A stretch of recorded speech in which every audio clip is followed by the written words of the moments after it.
So I went to an event the other day, was chatting with some very nice people, and as most people do when I introduce myself as a physical therapist, they tell me about their whole life story with regards to injuries. Nothing new here, it's just a part of our lives that everybody wants to tell us what's wrong with their body. One guy in particular was talking about his shoulder problems. He told me he had a car accident 3 years ago, and ever since the incident, he's been unable to lift his arm past shoulder height. He dealt with chronic pain, became addicted to opioids, and to manage the pain, had gone through many bouts of steroid-level anti-inflammatories, both oral and injection, tried PT, chiro, pain management, nothing helped. About 6 months ago, he told me he switched to a low-inflammatory diet, and within 2 months, his pain was gone. He no longer needed opioids, and his range of motion returned. Just for fun, I asked him how he knew that the inflammation was the cause. He said that the MRI showed there was a lot of inflammation. So with my science-type thinking, I said, okay, so you confirmed it was the cause by doing another MRI after you felt better that showed no inflammation, right? Naturally, he said no, just that it didn't hurt anymore. Oh, but if he forgot to tell me, he had blood work that said there was inflammation too. Again, I asked if he got another blood test after to show that it was no longer there. Once again, he said no, but he showed me how high he could raise his shoulder up. There's a lot to unpack in this story.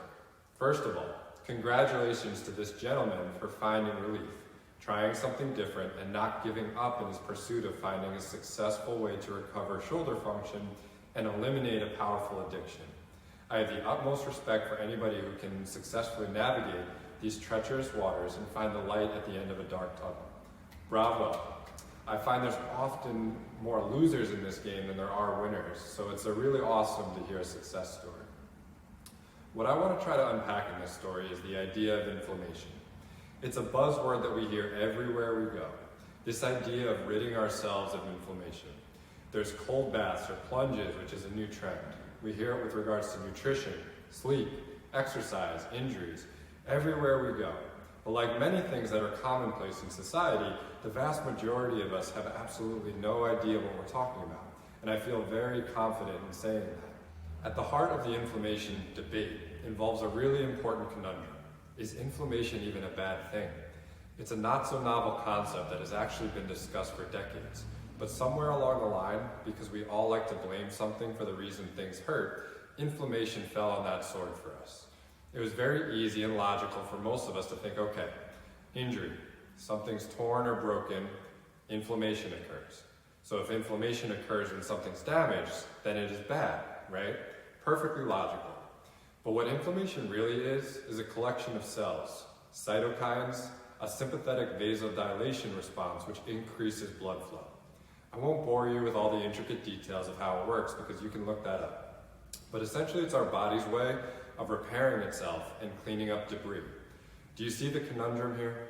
We think everything involving inflammation is bad, yet at its core, inflammation is our body fixing and repairing itself. So why are we trying so desperately to stop it?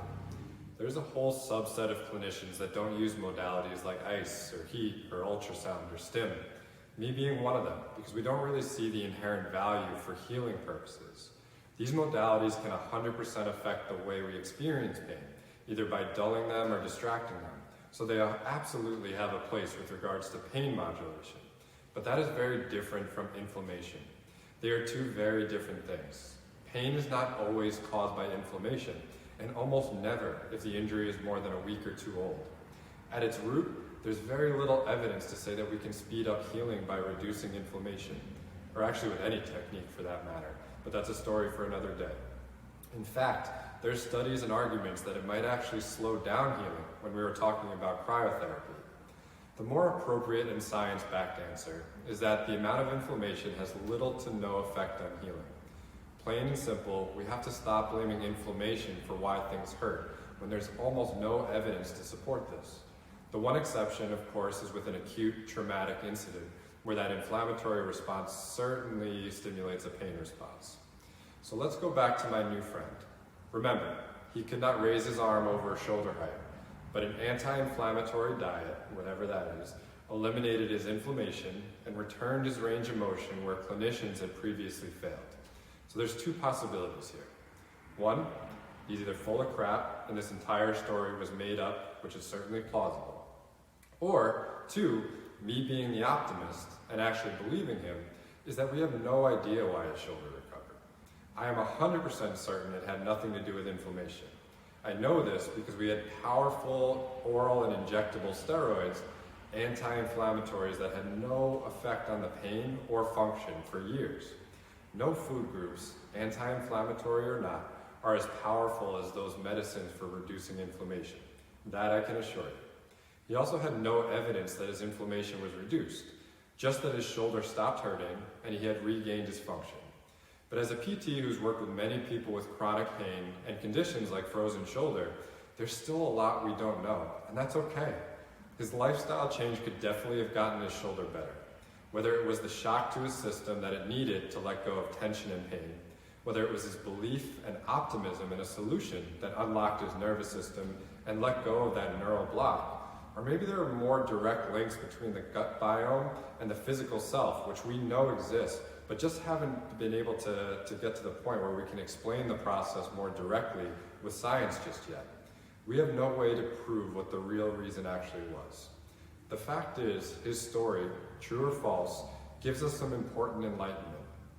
First, stop blaming inflammation for why things hurt. There is much less connection between inflammation and pain than we believe. When we are puzzled by something that hurts because it's been going on for a while, it's almost assuredly not inflammation as the cause. Second, reducing inflammation does not create a healthier self and has shown no connection to speeding up healing. Lastly, as I will end a lot of my posts, pain is complex. It's okay to not know the source of it. The important thing is to keep trying different things when you are struggling. Never give up on trying to find a solution. Sometimes you'll find the answers in very strange places like diet or sleep or emotional health, but please stop using inflammation as the reason things hurt. Scientifically, it's just not very accurate, and it really minimizes all the potential causes for why things hurt.